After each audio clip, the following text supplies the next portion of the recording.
Sometimes we forget why we're here. It's easy to fall off track. These help us remember. These battle scars don't look like they're faded, don't look like they're ever gone away. They ain't never gonna change. These battles. Growing up, I had a dream, something no one else could see. Tell me what it means when your faith is falling beneath your knees and you can't breathe. Everything you see reminds you of what you're not or something you won't be. You gotta take what you're given, that's how we live it. Don't be mad at the system, it's simply how we've existed. I hear a lot of people talking like they politicians and choose to be an accountant because it's safe in a business.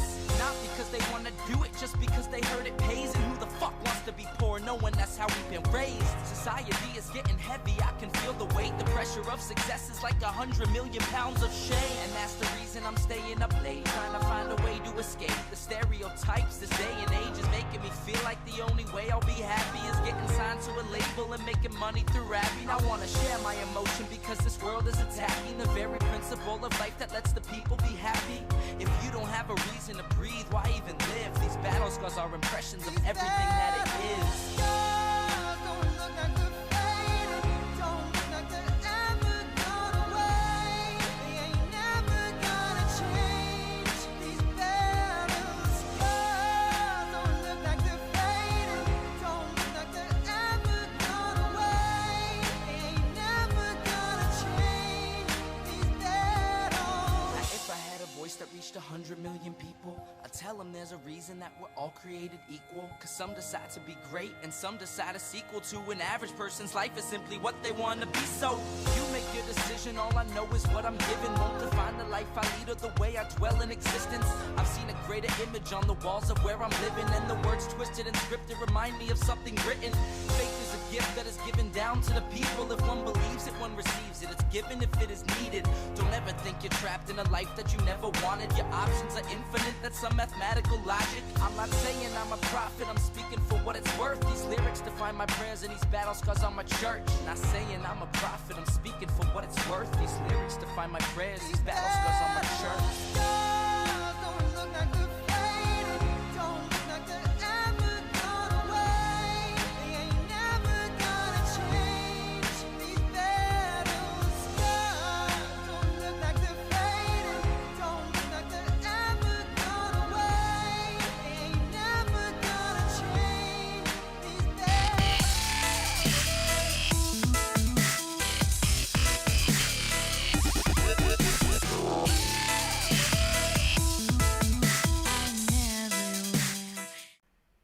Well, hello everyone. How in fact are you doing? It's been a while since I've done these history programs, so I'm glad to be back doing this again. And I think next week you're going to get a bunch of them because I want to catch up to February 1973 so that I'm on the month as you get it. You know, you get what I'm saying, right? So I'm exactly 50 years ahead of time.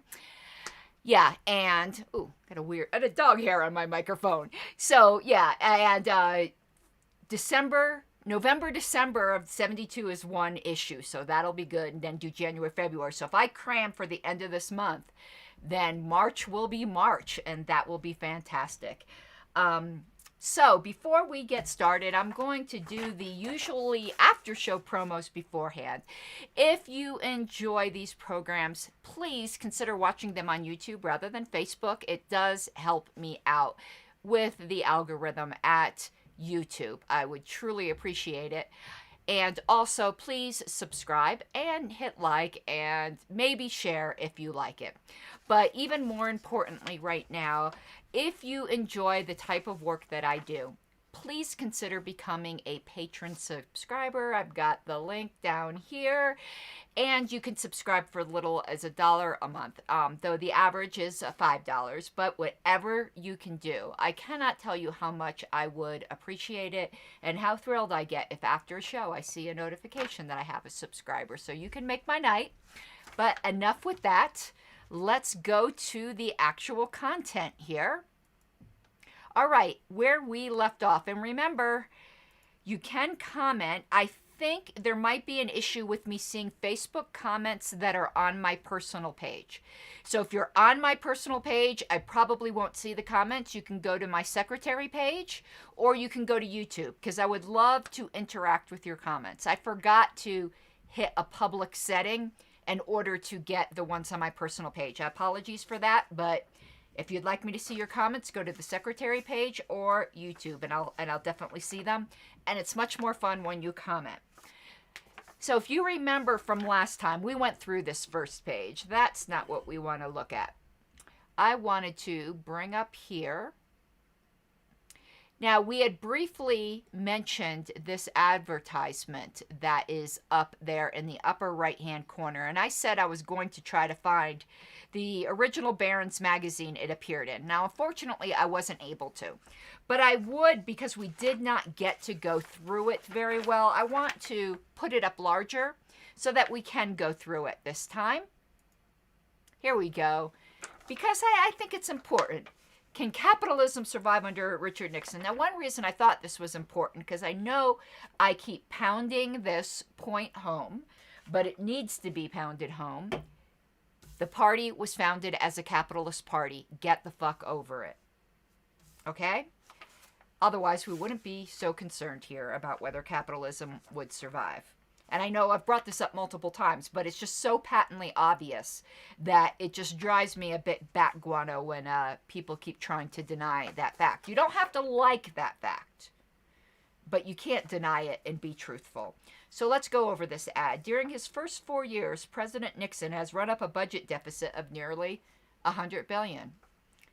Today, we'd probably wish it was just $100 billion. Imposed wage price controls and nationalized one major national industry, passenger railroads. And that is still true today, isn't it? And he has indicated that when he was reelected, he will press for even more radically anti-capitalist measures, such as the so-called Family Assistance Plan.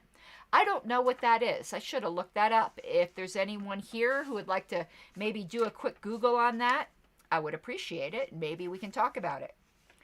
If he wins by a landslide, as there's every indication he will have a free hand to push even further leftward. Unless those of us who believe in capitalism, those of us, meaning the Libertarian Party, can muster a strong protest vote in November and keep organized afterwards to fight for our beliefs. The Libertarian was formed by and for people who believe in laissez-faire capitalism. Put that in your pipe and smoke it.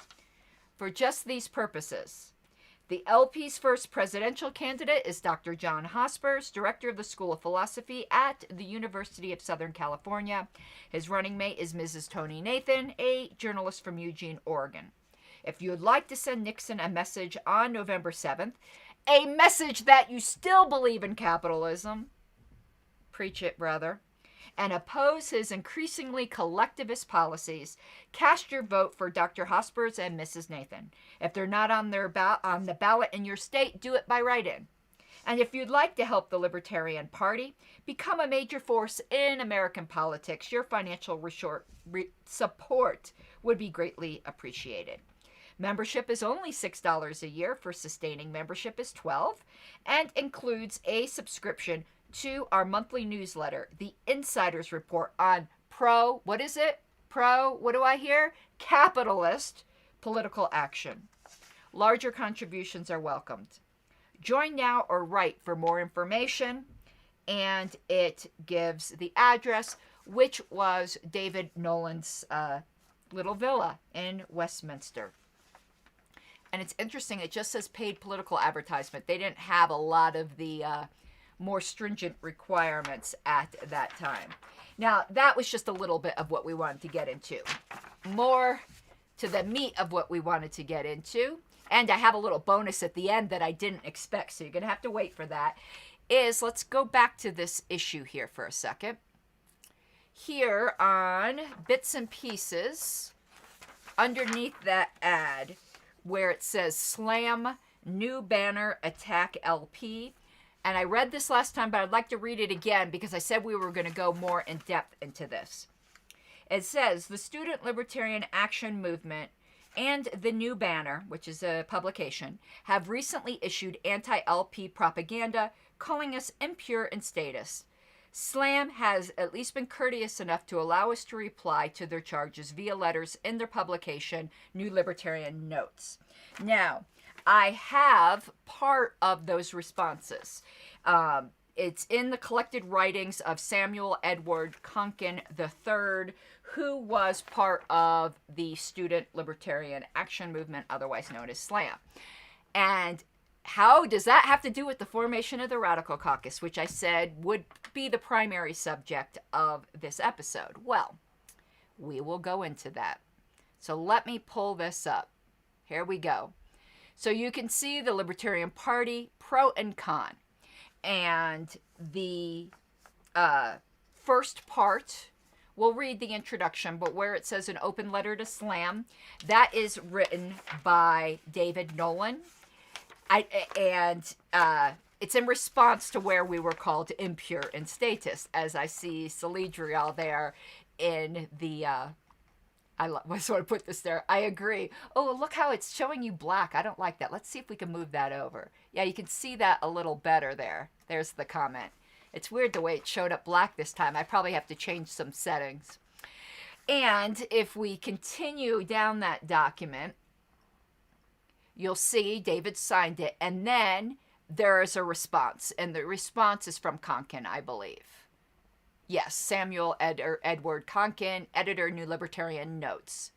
So let's go back now to the beginning. This is a fascinating piece of history here. I've referred back to this multiple times. There's parts of this I don't like. Just like I'm sure there's parts of us being pro-capitalist that people don't like. There's parts of this letter I do not like one bit. But history does not care about my feelings. So let's go. It says, editor's note, and I believe the editor would be Konkin. The Libertarian Party had no perceptible effect on the election, and this is speaking of the...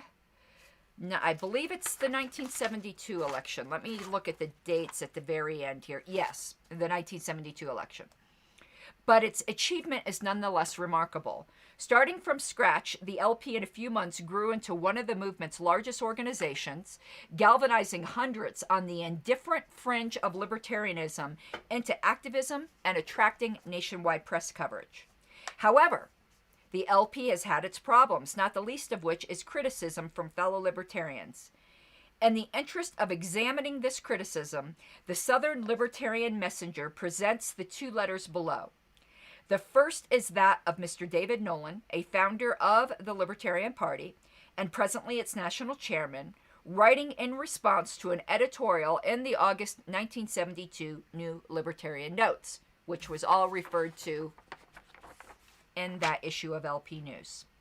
The second letter is by Mr. Samuel Edward Konkin, editor of New Libertarian Notes, and here's where we go, and a leader in the Student Libertarian Action Movement and the Libertarian Party Radical Caucus. These letters form the first part of an exchange of several letters, and here it goes. Now, these were published.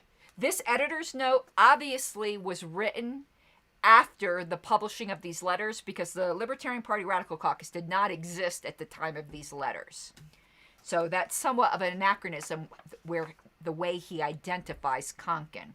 And I think he probably should have specified that because the introduction makes it seem like at the time of these letters, Konkin was part of the Radical Caucus, and he was not. Radical Caucus didn't exist. All right, an open letter to SLAM. And this is David Nolan. As one of the founders of the Libertarian Party, I found your August issue of New Libertarian Notes very interesting and would like to offer some reactions to some of the comments therein. First, I found your comments on our approach towards, let me flip the page so you all can see it, freedom in our time surprisingly fair, considering the basic differences between your views and ours. And just so you know, Konkin's views at that time were that, and they probably remained that way, I think, throughout his life, that politics were impure and statist, as he previously said it, and that, I believe it was Konkin, I'll have to look this up, somebody can let me know, that I think it was Konkin that coined the term partyarchy, referring to anarchists that join a political party, like who reject the behemoth of the state but still cling to one of its tentacles or something like that. I'll have to find that quote, but I believe that was Konkin who coined that term, partyarchy, and he meant it to be insulting, but I embrace it. I'm a hardcore partyarchist, I will admit it. Okay, so, and while we certainly don't expect you to agree with everything we're doing, we hope that you will continue to remain friendly adversaries, rather than becoming openly hostile to our efforts, as the Lefebvre people have done. The differences between LP and SLAM exist, as I see it, on two levels. The more basic difference, of course, is that you are anarchists, while we are not, for at least the most part. Now, that's the part I don't like, and we'll get into this a bit more. I see, D. Frank, you made it. That's fantastic, because you lived through this. At this time, in 1972, the Libertarian Party was explicitly not an anarchist party. Anarchists helped form it, a few, and there were about 25% anarchist members, but the party itself was explicitly not anarchist at that time. They were not agnostic at that time regarding the existence of the state as an end goal. They definitely supported that. That changed in 1974. About 15 to 25% of our members are anarchists, but the party as an organization has taken stands that are explicitly anti-anarchist. And I love this statement because it proved David Nolan wrong. And we have no intention of changing our position. We too have our principles. That didn't last. The secondary difference is one of disagreement over tactics. You tend to favor a radical or even revolutionary approach, while we favor a more moderate gradualist approach. Only time will tell which approach is better, and indeed it may be that both have their place. You say that our approach may turn off revolutionaries and libertarians evolving from the left. Quite possibly this is so. We counter this point, however, by stating that your approach will turn off everyone else. And we think that more can be gained in terms of rolling back the state by convincing 51% of the American people to dismantle the state, by 49% than by convincing 1% of the people to dismantle it by 99%. And I have to apologize here. There is something going on upstairs, and I have to take about a 3-minute break just to go calm it down with the pets. I'll be right back. I'm going to put on the countdown timer, and I will be right back. Sometimes we forget why we're here. It's easy to fall off track. These help us remember. These battle scars don't look like they're faded, don't look like they're ever gone away. They ain't never gonna change. These battles. Growing up, I had a dream, something no one else could see. Tell me what it means when your faith is falling beneath your knees and you can't breathe. Everything you see reminds you of what you're not or something you won't be. You gotta take what you're given, that's how we live it. Don't be mad at the system, it's simply how we've existed. I hear a lot of people talking like they politicians and choose to be an accountant because it's safe in the business. Not because they wanna do it, just because they heard it pays. And who the fuck wants to be poor knowing that's how we've been raised? Society is getting heavy, I can feel the weight. The pressure of success is like 100 million pounds of shame. And that's the reason I'm staying up late, trying to find a way to escape the stereotypes. This day and age is making me feel like the only way I'll be happy is getting signed to a label and making money through rapping. I wanna share my emotion because this world is attacking the very principle of life that lets the people be happy. If you don't have a reason to breathe, why even live? These battle scars are impressions of everything that it is. Scars don't look like they're faded, don't look like they're ever gone away. They ain't never gonna change. These battle scars don't look like they're faded, don't look like they're ever gone away. They ain't never gonna change. These battles. If I had a voice that reached 100 tell them there's a reason that we're all created equal. Cause some decide to be great and some decide a sequel to an average person's life is simply what they want to be. So you make your decision, all I know is what I'm given. Won't define the life I lead or the way I dwell in existence. I've seen a greater image on the walls of where I'm living, and the words twisted and scripted remind me of something written. Faith is a gift that is given down to the people. If one believes it, one receives it. It's given if it is needed. Don't ever think you're trapped in a life that you never wanted. Your options are infinite, that's some mathematical logic. I'm not saying I'm a prophet, I'm speaking for what it's worth. These lyrics define my prayers and these battles cause I'm a church. Not saying I'm a prophet, I'm speaking for what it's worth. These lyrics define my prayers, these battles cause I'm a church. Okay, I'm back. I am so sorry about that, but I had a pet emergency between the birds and the dogs. Let's not get into the details. Okay, so we were at the point where David Nolan was arguing that more people, and I love you all for sticking around, oh my God, arguing that he believes they can have better luck convincing 51% of the American people to dismantle the state by 49%. So while they were explicitly not anarchist, dismantling by 49% is pretty damn anarchist. It's not fully there, but I'd be happy with that. I think most of us would be happy with that. And funny, he said that by convincing 1% that people dismantle it by 99%, that's not even a 100%. That's kind of weird. All right. We don't ask you to buy this line of reasoning, but point it out simply to show there is a consistent rationale behind our methodology, just as there is no doubt behind yours. One thing I really like about this comment is David is very polite and he's very rational. And I want to put one of these comments up here. God, I don't know what I did to make this black. Oh, I think I know what I did. Oh, let me try to fix that. I had made this text and I changed it, but it wasn't this text. It was a different text. And I changed it to pink. Here we go. I believe I know what I did wrong. Let's see if we can change this back to pink, because it doesn't help if you guys can't read it. And I didn't know that it would change all of the text. That is a flaw in this program. See? Yep, here we go. That's what I did. And so Trusted Knower says these statistics convince 1% of 99% versus convince 51% of are totally made up. You are correct. And don't represent actual constituency and the complexity that exists between political interests. Yeah, I think it was somewhat naive. But that was David's argument.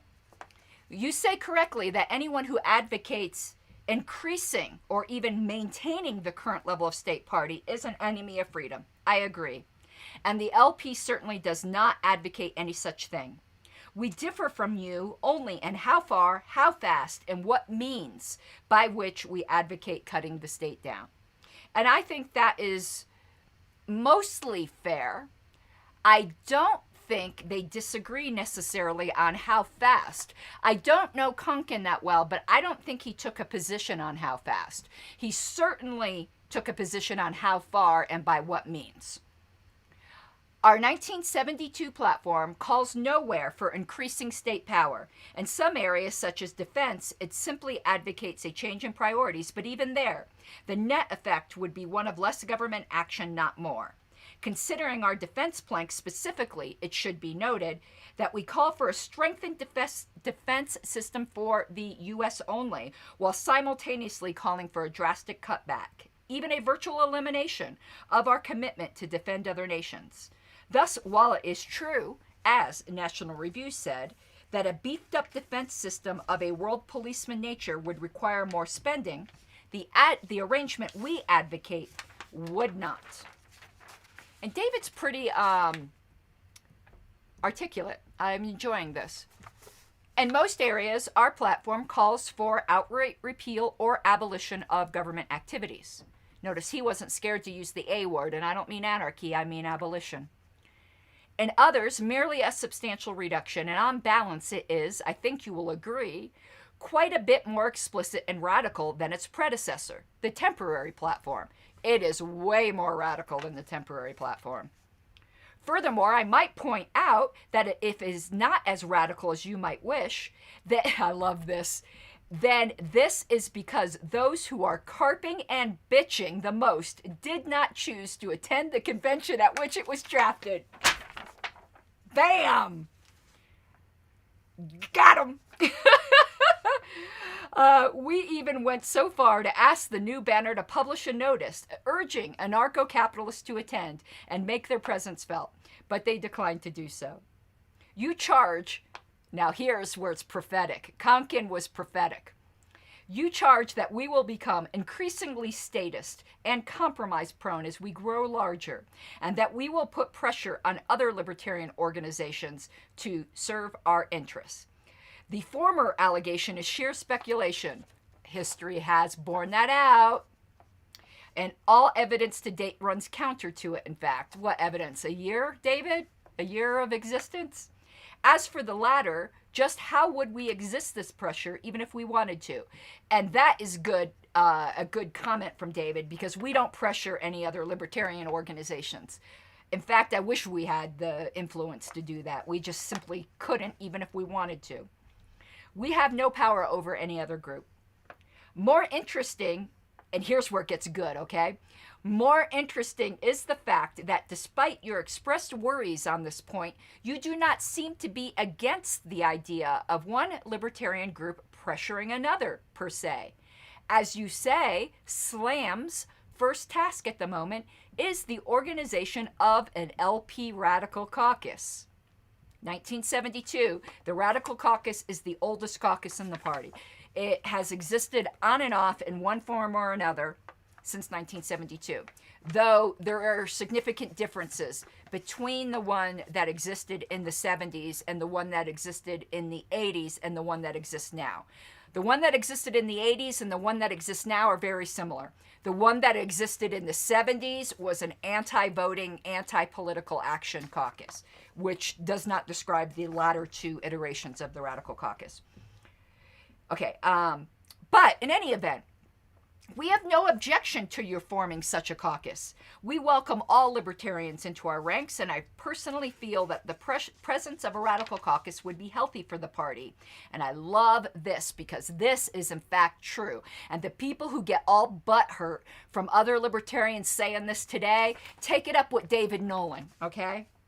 If for no other reason that it would serve as a counter pressure to the influence of semi-libertarians who will no doubt be coming into the party in increasing numbers as the GOP and Democrats become increasingly repulsive. You see? So those who say the Radical Caucus existence is necessary to keep the Libertarian Party libertarian, David Nolan said it first. And then he continues. And I like his term as semi-libertarian. That's interesting. I only hope that when the Radical Caucus doesn't always get its own way, it won't turn around and try to wreck the party. Just paying into the hands, I think he meant playing, but it says paying, of the real enemy, the Nixons and Humphreys of the world. Fighting our friends, even marginal friends, makes no sense. And this is so true when there are so many common foes. In any case, good luck and keep the lines of communication open, David F. Nolan. And relating this to another controversy of today, what do you think David Nolan would have thought about all the people who are shitting all over the Mises Caucus? I think I know what he would have said. He would have said, fighting our friends, even marginal friends, makes no sense when there are so many common foes. And he would have told those people to shove it up their booty.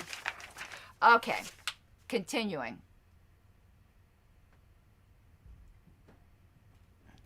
This is Konkin's response. And there is something really awesome in this response. And remember, I have an unannounced surprise for you at the end of this broadcast. Dear Mr. Nolan, I am pleased that you find us fair and hope we shall be found so always. I am amused of your description of the Lefebvre people as openly hostile. Since they are well-known pacifists, that doesn't mean they can't be rhetorically hostile, Mr. Konkin.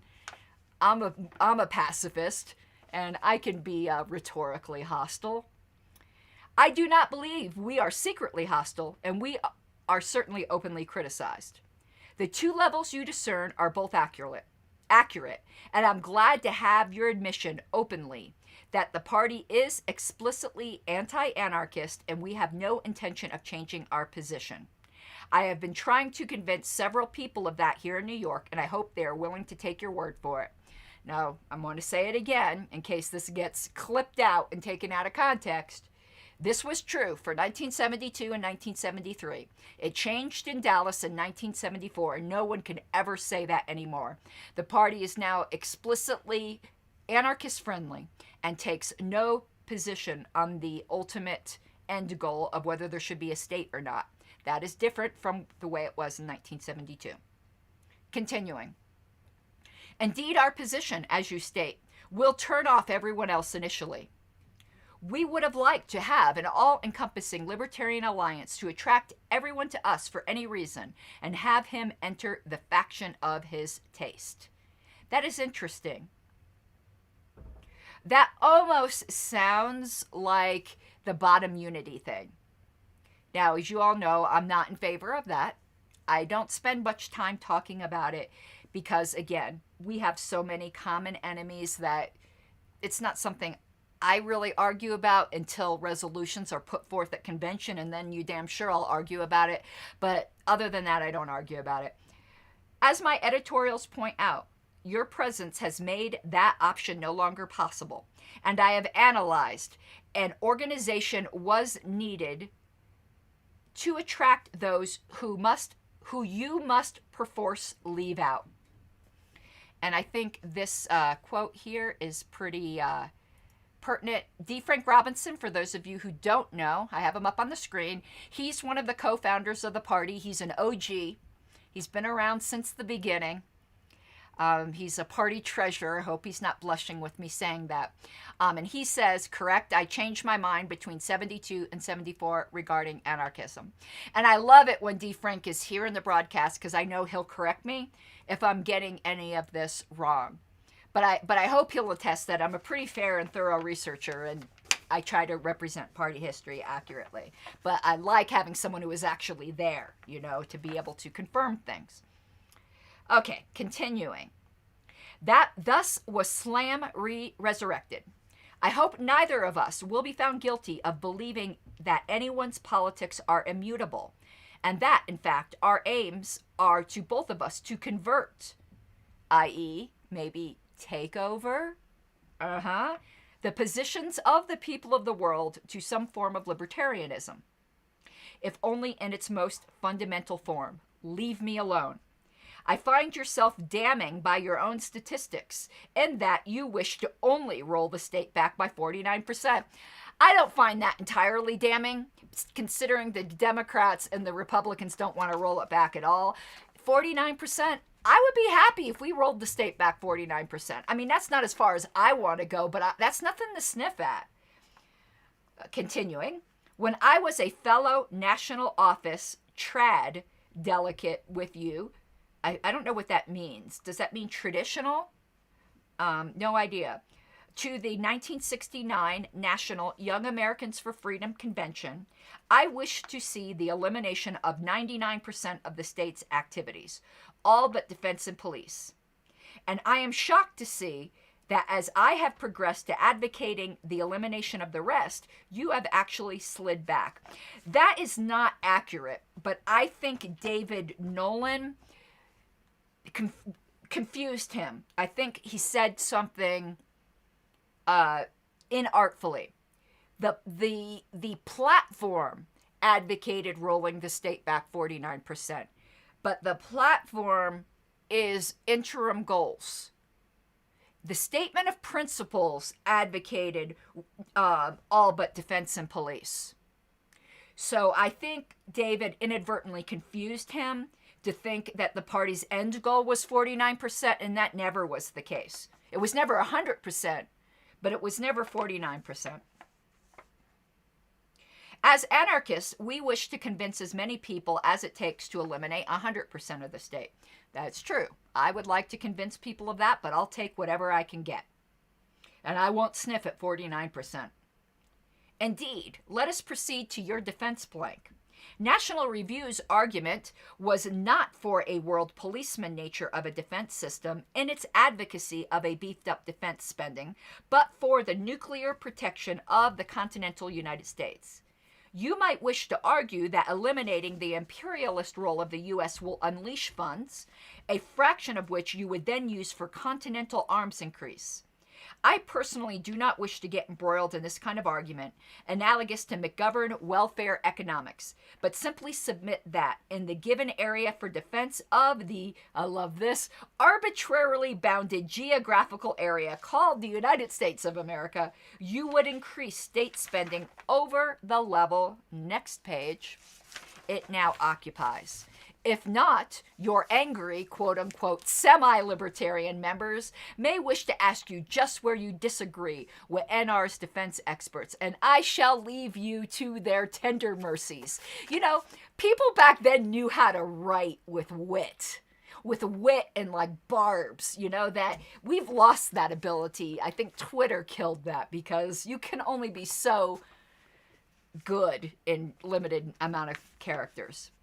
But here's where it gets really good on these next 2 pages, okay? Oh, it gets delicious. I do not think you're taking up some of your temporary platform positions and making them wishy-washy or deliberately ambiguous in the new platform constitutes radicalizing it. As to your implied attack on my talk not due, I suggest you check your records to find that I was listed as a delegate to your national convention. Oh, I'm going to need to note that on Elpedia. As a representative for New York, I was unable to travel because of lack of financial resources. I am not crying on anyone's shoulder about it, but I do think your carping and bitching at me is unwarranted. I don't think so. If I wanted to make it, I would have made it there. I would have gotten the money one way or another. So for the first convention of a libertarian party you spent so much time carping and bitching about? No, Konkin, I think David Nolan had your number there, dude. I'm sorry. Not sorry. I am delighted to think that you voted dissolution of the convention and reconvened as SLAM or even LA. That's a very poorly worded sentence. He is saying that he's being facetious and saying, oh, I'm sure since you were so concerned that I didn't attend, that you voted to dissolve the convention and reconvene it in some place where I could attend. While Colorado is inaccessible to all but Rich, Hardy, or Coloradan, what the fuck? That's not true. At that time in 72, maybe? I don't think it was any more accessible than anywhere else. Denver was a major city. There was an international airport in Denver at that time. It wasn't DIA. I can't think of the name of the field it was at, but it was right in Denver. D. Frank, do you remember if Colorado was particularly expensive to go to at that time? Nolan certainly wasn't rich, but continuing. The state conventions coming up should provide the check your hypotheses concerning our effectiveness. He's basically saying, we're going to show up at the state conventions, dude. Good. You have already grown more statist by your selecting of John Hospers as your presidential candidate. Imagine what Konkin would have thought of Bill Weld. Fuck that guy. Not Konkin, Bill Weld. According to my source at his press conference, Dana Rohrabacher, forget it, I can't pronounce names, you all know that. He claimed he was 95% in agreement with conservatives, and when asked by Dana how he could reconcile his defense and economic positions, Hosper stated that the economic ones were just theoretical and he did not expect them to be enacted. I would like to see that quote. I think that's somewhat misrepresented. And just so D. Frank said, no trouble to access. I drove my new Mazda up there. And D. Frank was from Oklahoma, a bit closer than Konkin in New York, but he could have made it if he wanted to go. I've been poor and made it to places. From Florida, I drove to Indiana and didn't have any money. Okay, continuing. As to the pressure question, you should, I suggest, reread that in context of the editorial. Clearly, I was describing the pressure exerted by your existence and seeming success. The pressure on activists to defend you when something called libertarian is attacked in their own circles. The pressure to join one's nearest ideological neighbors, and if they are in a party, to participate in these pro-party activities they will engage in. As for groups which will be constantly identified with the Libertarian Party, if they identify themselves as libertarian, to either defend it or attack it. Okay, now I understand his point. And it is true. When we're embarrassing, which we were when we nominated Bill Fuck That Guy Weld, we did embarrass every libertarian with that. Okay, now here's where it gets interesting. The LP Radical Caucus's pressuring of the party hierarchy and bureaucracy we seriously do not expect. The use of us as a counterweight against the Birchers, objectivists, and conservatives in your midst, I do expect. The fundamental task of the LPRC is to reach those people whom, as you earlier pointed out, will not be reached by slam, and who can continuing longer, be reached by the defunct LA. I don't know what LA is. Libertarian advocates? I don't know what that is. Maybe someone else does. In short, we are trying to turn on everyone who is susceptible to radical libertarianism. I love this. However, reaching more. If you wish to set up a statist caucus in Slam, feel free. Got him! Libertarian Alliance, that's it, D. Frank. But boy, he got him there, didn't he? Got him. Oh. But here's where he goes on. This is where it gets really saucy. The party will eventually be wrecked. Not because we will come in there with swinging maces or the archetypical bombs, or even because of our explosive rhetoric. Not, unhappily, because the state is abolished and it will self-destruct out of uselessness. No, Mr. Nolan, as I said in passing, we both attended the St. Louis Convention in 1969. You remained loyal to the national office, while I, repelled by the injustice and purgings initiated by that group, went over to the Libertarian Caucus, even though it involved breaking a personal commitment to my friend David Keene. You know what state Young Americans for Freedom is in today. So shall be the fate of the Libertarian Party when it begins sacking state committees and challenging credentials at some convention in the near future to stop a potential majority of radical libertarians from crystallizing. That has never happened, by the way. There has been some shitty things that have happened, but that has never happened. The National Party has never sacked state committees, and I don't believe there's ever been a challenge to credentials aimed at radical libertarians. In fact, the only widespread challenge of credentials that I'm aware of, and somebody would say it was an attempted sacking of the state committee that did not succeed, was in Oregon. And that was one state, and it didn't succeed. The National Party did not get to tell Oregon who its state committee was. And there will be young delegates like us 3 years ago who will be driven to choose, and in choosing come to realize the necessary consequences of the opposing philosophies, the ideas that have consequences. Out of the debacle will arise a new vigorous anarchist movement in numbers enough to proceed on to the final organization. Well, he was wrong there. Though I will say, well, I'll get to this point. There's something interesting there about the quote-unquote final organization. Now, this sentence, this is just makes me smile. You can abort this scenario at any point by beginning the purge early. Pass a prohibition against membership by anarchists. Throw those of us who are on state committees or other positions of influence out before we have a chance to spread like a virus. And the sad thing is, there are people today who want to do that. Don't kid yourself. And you want to hear something sad, but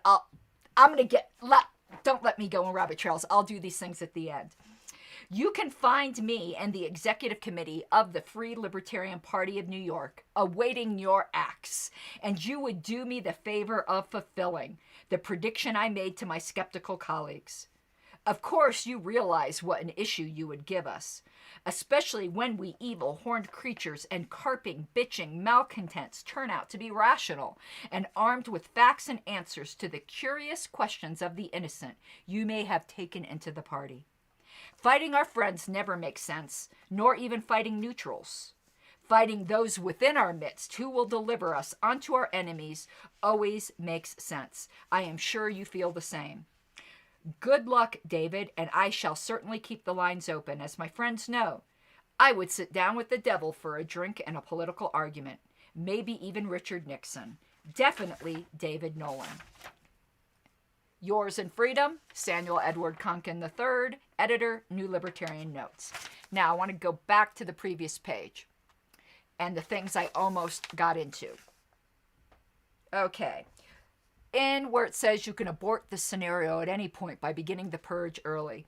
And I said there are people in the party today who would like to pass a membership against a prohibition against anarchists in leadership and membership. Don't kid yourself. Now, what is sad is that the Libertarian Party of the United Kingdom has done just that. You can't be... I should look this up, actually. I probably should do it while I'm here. They might have changed it, but they do have a prohibition against anarchist members, or at least they did. And when I was gotten in touch with the current chair of the LP UK, I was a bit butthurt about that. And I had said, you know, I forgot what it was. He wanted some information on something, and I had said, I have no trouble working with you, even though I couldn't be a member of your party. And he's like, what are you talking about? And I said, you don't allow anarchist members. And he said that was a formality, that it was like, he said almost to the point, like, it was there so that they could throw out certain anarchists, but not all. That apparently there were some very disruptive anarchists that like hacked their system and like caused all kinds of trouble. So that was put in there as a reaction against a specific group and not against all anarchists in general. But that still gets used as a weapon. I think we'll look that up before we finish for today, even though I still got another surprise for you guys. Now, the other thing I said I wanted to talk about was the quote-unquote final organization. When I was involved with the Libertarian Caucus, Radical Caucus, and right now I'm not in any caucus. I don't believe party officers should be in a caucus. But I'm not even in the Radical Caucus group any longer, and I've explained why before. I don't really want to get into it. I just think they're losing their way a bit, and I hope they find their way back, because their principles and everything on paper that they stand for, I stand for, and I would love to go back, but right now I can't in good conscience be in that group. And that's about all I'll say. And that's why you mostly find me in the Mises Caucus group, though I'm not a member there either. I'm not a member of any caucus, but I do have some serious disagreements with the Radical Caucus right now. Not with the members, just in general. Not going to get into that. They're still my first love, and I hope one day I'll be back. But about the final organization, I know when I was involved with the Radical Caucus, they had like a doomsday scenario plan that if the Libertarian Party ever went absolutely, completely Bill Weld statist, that the Radical Caucus was to be the seat of a new party. And I agree with that. I do think we need a backup plan, because with some of our nominations, like Bob Barr and Wayne Allen Root and Bill Fuck That Guy Weld, we've shown that we can go really, really, really far astray. I want to, if I can, share my screen. I want to see if I can find that thing about the UK party, because why isn't it sharing my screen? Current application, primary display. Okay, here we go, right? No? Is that it? Good thing I don't got any, you're seeing all my controls. Good. Is it pulling up Safari? No. Yes, okay. So let's look up Libertarian Party UK. Because I'm really interested to see. That's Wikipedia. Okay, let's see if we find here. I don't remember if it was in their platform or where it was. Membership, terms of membership. Maybe it was there. Okay, rules. Oh, let's see. It's weird. It's not. Okay, let's see if it's in the Constitution. I'm just super curious because I don't even remember where this was. Oops, page not found. I see they're about as organized as we are. Okay. Let's see if it's somewhere else. Manifesto, party constitution. Let's see if it's under this link. Yeah, one of their links is just broken. So let's see if the word anarchist is found. Nope. So it's not there. Maybe it doesn't exist anymore. I want to see the party aims. I want to see if there's any requirements for membership. Membership. I guess it's not in here anymore. I'm going to have to look that up because I know it was explicitly there before because I was super, super butthurt about it. I might need to write them. Let's see. Oh, that's for their internal webmail. Does it say where you can contact them? Contact us.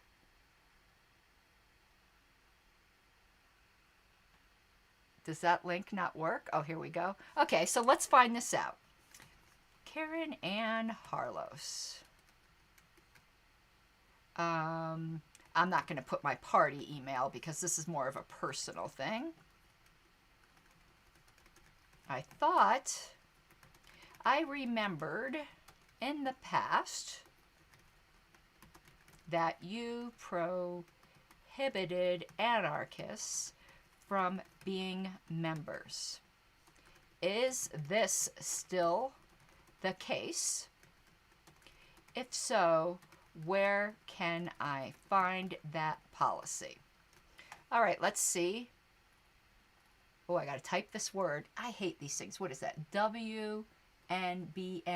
Is that what that says? Let's see.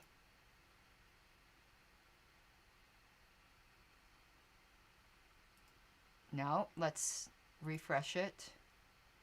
Does anyone else have problems with these captchas? Because I never can do them. UQSN?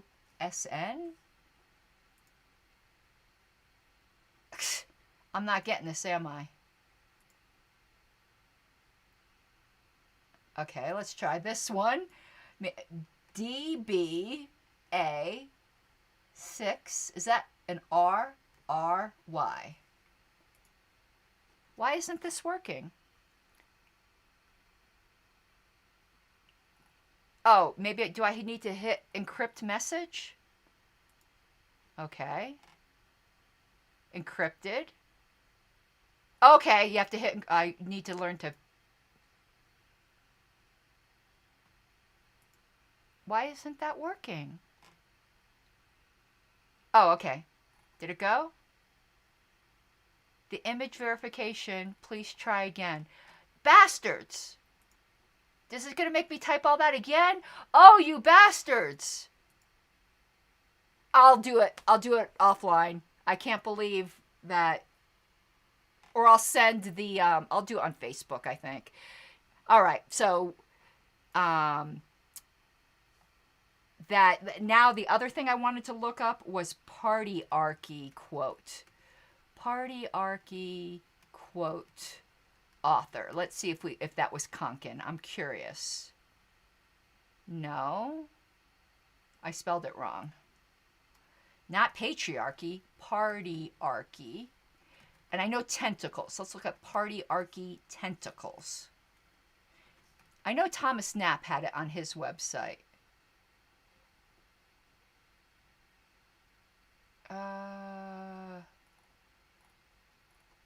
I can't find that. I know Partyarchy. Let's see. It's right there. Kenneth Roberts. But I know Knapp used to have this. Well, I'll have to ask him because I know he used to have that quote. But okay, let's go back to where we were. Okay, now let me remove that little plea there, even though I would appreciate it if you would be... Yeah, the coctopus and all that. Yeah, there's some questions that came up. So let me remove here my Patreon thing, though please, if you enjoy this kind of stuff, please consider supporting me. That's the Libertarian Voluntary Support thing. But let me answer some questions here. I think they do support it, or they at least don't oppose it. I mean, it is...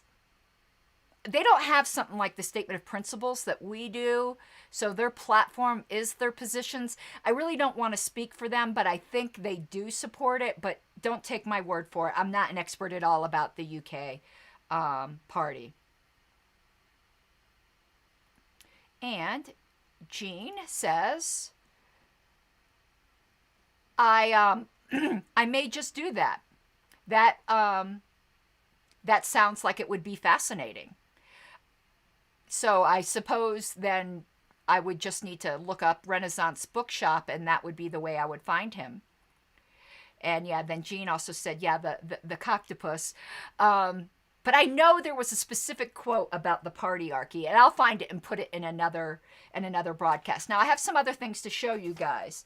One great thing that the 1970s Radical Caucus did do, and they continued this, I think, in the 80s, is they put out this newsletter. This was about the most organized, I think, any caucus has been. And these were nice, big newsletters. And there, it wasn't just this one. You know, this is just an example. So, and I know the current Radical Caucus wants to do this again. But, you know, it's pretty nice. And I'll start going through some of these issues at some point. This is one from 1979. But here's something interesting I wanted to read from here.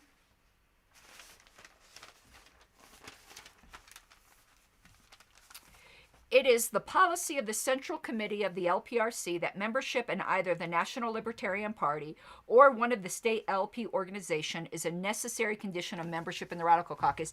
I did not know that was for the 70s. That is still a requirement today. Although our political perspective was briefly outlined in Who We Are, see Libertarian Vanguard #1, a statement of general principles will be published in the September issue. The Radical Caucus will host a hospitality suite and nightly meetings at the LP National Convention. So, interesting. We plan to have an information booth in the Huckster Room, and we hope to meet as many LPRC members as is possible in such a short time. This kind of effectiveness is what I had hoped for the Radical Caucus. And we were doing that in 2016, and somehow they lost their way. And right now, in my opinion, the most effective caucus is the Mises Caucus. We shall see if that holds. Now, the surprise. I went downstairs this morning, and my husband had brought in a package that I wasn't expecting. And it was from the national office. And I was like, whatever can that be? I wasn't expecting anything.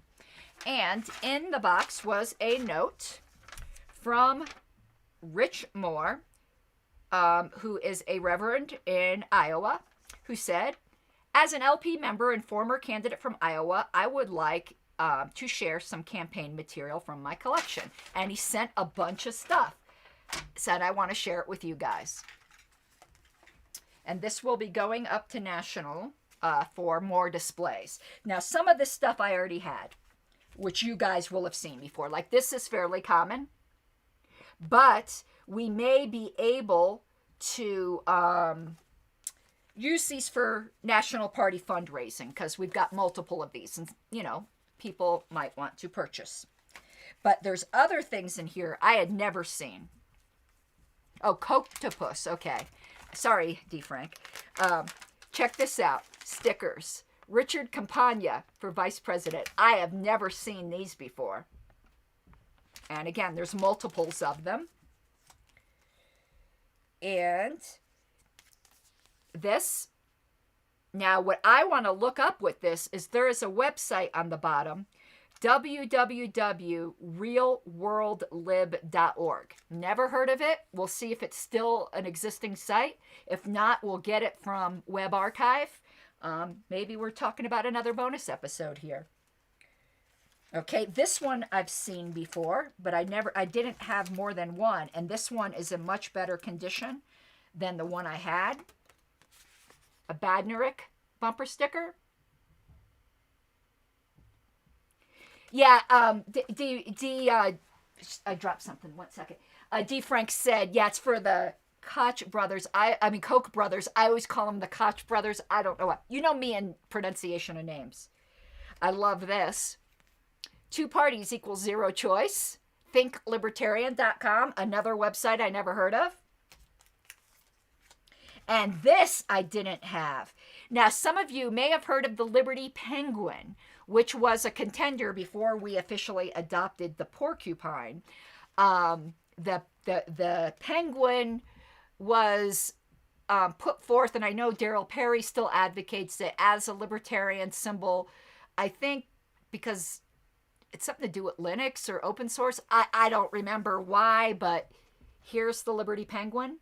Liberty is cool. Vote libertarian. Now, I was never a fan of the penguin, I will say that, but it's certainly historical. And this is from the gentleman's campaign who sent me this material. And we have several of those. He apparently was a supporter of the fair tax, which I am not, but I want to share his material. This wasn't produced by the LP, though. This was produced by Americans for Fair Taxation. I love this one.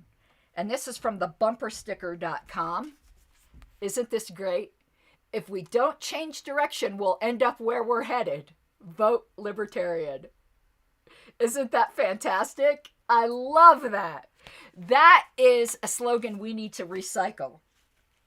And then here's classic 1-800-ELECT-US, vote libertarian. And these are in excellent condition.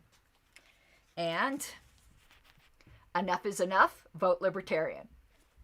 And he also sent a bunch of buttons. So those are the stickers. Now let's go through the buttons. And this is from a website called CSE.org. I don't know what that is, but scrap the code. No IRS. Nice big button. He has a bunch of really big buttons. Now, this, I have never heard of this candidate, so I don't know if this is a libertarian candidate. You guys can let me know. Tamara Milley, the best man for the job is a woman, which is, I think, a slogan that even Hillary used, but Tamara Milley for vice president.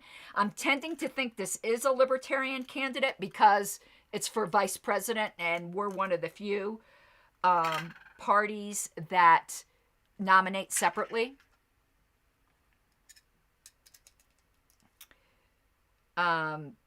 Here's another one of his flat tax fan. Again, this isn't an LP button. This is from Citizens for a Sound Economy. Oh, that's what CSE is. Okay.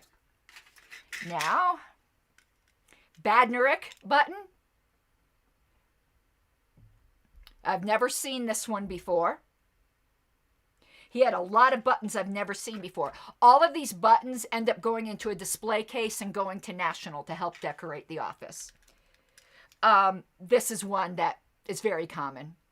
So it's when Joe Jorgensen and Harry Brown were running. This one's a little damaged. It has a dent on the back. But it will, doesn't matter. Yeah, there's more, D. Frank. I haven't seen half of this. Check this out. Yeah, 2004 would make sense because a lot of his stuff is 2004. Aaron Russo for president, 2004. I have never seen this button.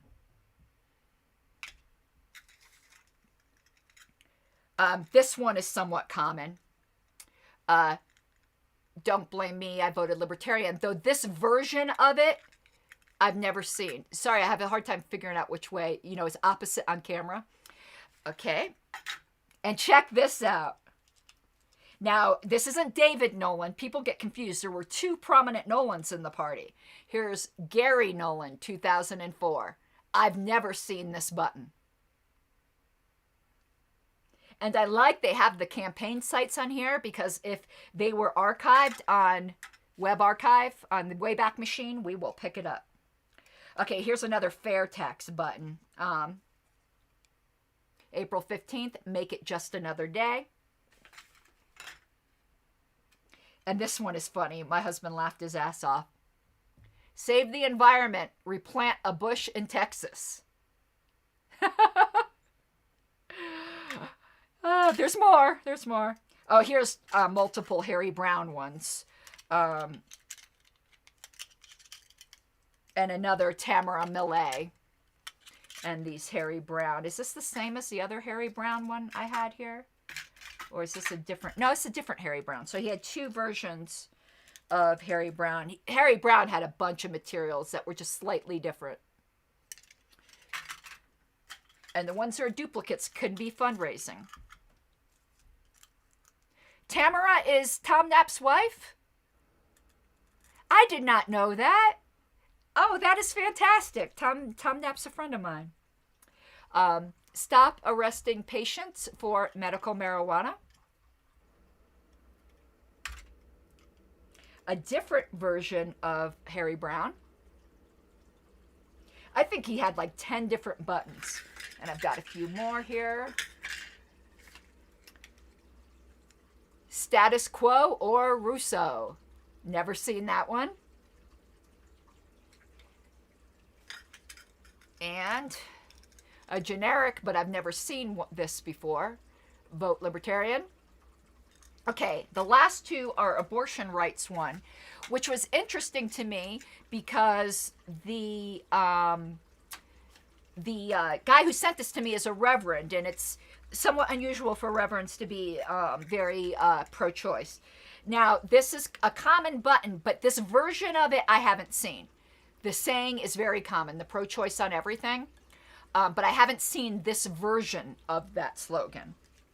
And then this button was put out by NARAL, which is the National Abortion Rights Action League. So that was the surprise. And I see Gene had something here I wanted to put up. He said, I'll go through my button collection and see if there's anything interesting you may want. Yes.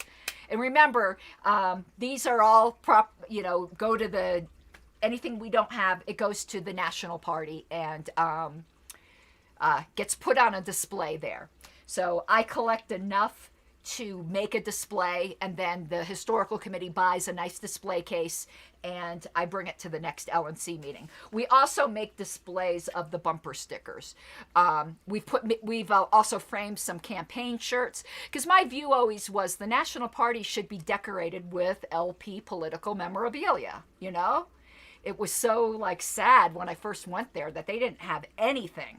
And now they've got the original statement of principles and all kinds of things. So, okay, everyone, that is all I have for you today. I thank you so much for your participation. Again, just one last thing here. Please, if you enjoy my work, please consider becoming a patron. It would mean a great deal to me. And give me a like and a subscription. Hit subscribe on YouTube. That always helps the algorithm. And I do think these shows are a form of outreach, and maybe some people will discover the Libertarian Party that way. If you're not a member of National, please consider that, lp.org/join. I know I have some people, because we're libertarians, who are mad at the National Party for one reason or another. I get it. I'm mad at the National Party for one reason or another. But don't let that keep you from becoming a dues-paying member. If you are so mad that you don't want to become a dues-paying member, I'm going to let you know something, that you can earmark your membership funds. There has to be something the National Party does that you support. It could be the historical committee. We raise our own budget. So if you're mad at the National Party, but you like the historical committee, you can earmark your $25 dues to go to that, so you're not putting it in the general fund to something you might not agree with right now. I hope you're fine with it just being in the general fund. But if you're not, please don't let that dissuade you. You can earmark to ballot access. You can earmark to the historical committee. You can earmark to the Frontier Project. There are any number. And if you need help with that, I'll help you.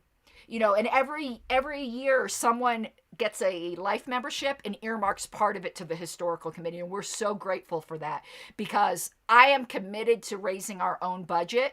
Because there's some people who aren't a fan of this project. And if we come out of the general budget, then, you know, it gives ammunition. So I try to raise all of our own money. Oh, and I want to give you some good news. Chris Lucchini, who's the state chair of New Mexico, he has a friend who owns a photocopy business who unfortunately is at limited production because of COVID, and told Chris that during these off hours on the weekends, he's free to use all the equipment. So Chris has taken 50 boxes, 50 boxes out of our storage, and him and New Mexico volunteers are scanning it for free. That is fantastic. If you're a friend of Chris Lucchini on Facebook or wherever, write him a thank you note out of the blue. I think he'll appreciate it. So that is massive. Massive, you know, a lot of stuff's getting scanned this year. Okay, everyone, I need to go eat dinner. My husband, who is a wonderful cook, is making some artichokes and shrimp. So I might do another bonus episode on the few things we talked about, maybe tomorrow. But otherwise, there's going to be a lot of history in this upcoming week. Thank you so much, everyone. And I love your comments. So thank you for being here. It really lifts my spirits. Have an awesome night. Love you. You gotta take what you're given, that's how we live it. Don't be mad at the system, it's simply how we've existed. I hear a lot of people talking like they politicians and choose to be an accountant because it's safe in a business.